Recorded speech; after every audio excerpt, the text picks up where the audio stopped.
For our situation, our unique IVF journey, we were faced with different obstacles along the way. And so what was supposed to be a 3-month journey ended up being more like 9 months. And I had to do multiple procedures in between doing the normal IVF process. There were actually 2 additional procedures that I personally had to go through because there were complications added onto the IVF journey. So when it came to the shots, by that time, everything was going well. We started off in about September and October, and that's when we had started the real journey of moving forward with IVF. And we were just very hopeful. It was a time filled with hope. Our conversations were centered around what it would be like when I was pregnant, or what it would be like to, come 10 months from now, be holding our child. And so there were a lot of hopeful conversations, and it really gave us, we really did experience a different, a different side of our experiential knowledge of who God was. Because now this was a time of rejoicing. It was a time of excitement, a time of expectation, right? When they implanted the embryo, basically the doctor said, "You're pregnant until proven otherwise." That just filled our hearts with so much joy, because I've never had that feeling before. Yeah, that was pretty cool. And we were able to see our embryo. We actually have a picture of our baby, a picture of the embryo. And just the process is you wait an additional 2 weeks to see if your body is healthy enough to grow the embryo. We had to go in for regular blood work. So every other day I was going and getting my blood taken. And everything was looking good until on December 20th, we got a call after our last blood work. And the doctor had told us that my body had stopped producing what it needed to produce in order to create a healthy environment for the baby. And that's when I realized that all of our hopes were shattered.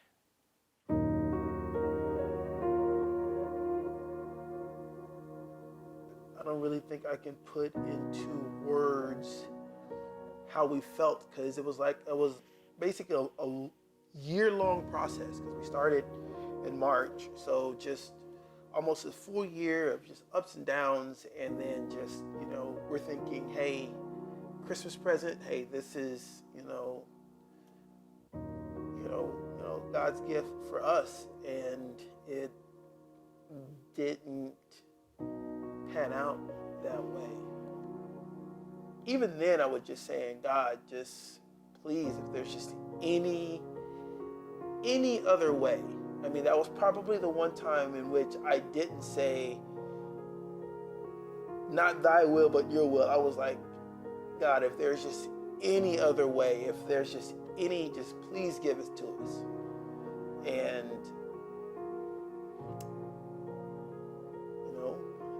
at that point, God said no. It's in a split second when the physician's apologizing to you. It's that news that you don't want to receive, of a loved one that you haven't met yet. And for me, that's how it was. It was this child that was life in my womb. I was no longer going to have the ability to spend time with, to hold, to meet, to love on, to create memories with. It's just something that I'm going to have to go to heaven and wait for. I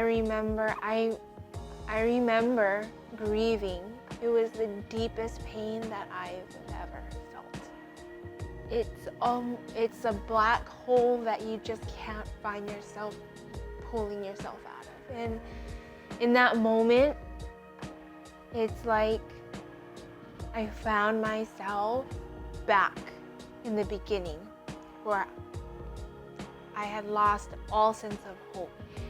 And it was a dark hole that I saw myself falling back into, which I knew was depression. And I'm so thankful for my family because everyone came over at the first text message from Manny, I think, sharing with them what had happened, and they didn't even ask a question. They just came over and sat with us and let us cry. I really wish that God didn't let this happen. I really wish I could bring the joy back. I really wish I could bring the life back, but I couldn't. While she grieved, I I suppressed it, and in that suppression, normally in times of grief, that's when you draw near to the Lord. I didn't want to do it. I'm just going to be completely honest. It was just sort of one of those things where I was just upset. I was like, Lord, I thought we did everything right. We've gone through our seasons in which we've been obedient, we've prayed, we've waited patiently, and I didn't draw away from God, but I didn't necessarily draw near to Him. It was just, I'll just simply accept it, which is not necessarily the way you want to deal with the trials in the journeys in life that you go through, but it was just, I'll just deal with it. I was like, okay, I'm gonna set this aside, do the best I can to comfort Chris, and just really keep it going. And that was about it. For me, I knew what was at stake. I remember what depression felt like, and I didn't want to go back there. And so I really pleaded with the Lord, and I really sought Him during that time while I was grieving. Maybe not praising Him, maybe not, saying all the right things, but just asking for His presence. Because I just knew I needed His presence, because I didn't want to lose my life to depression again. I didn't want to go backwards. So I just waited.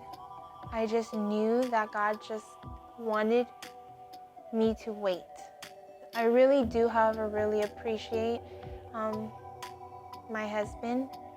He was always attentive to my needs, making sure, doing whatever he could to make me feel better, whether it was getting whatever I was craving or getting out of the house, doing something that I wanted to do. He was just very attentive to my needs, and I believe that's what the Lord had intended in that season, was to draw us closer to each other. Because I know that pain can either drive us apart or can drive us closer, not only to each other, but to Christ.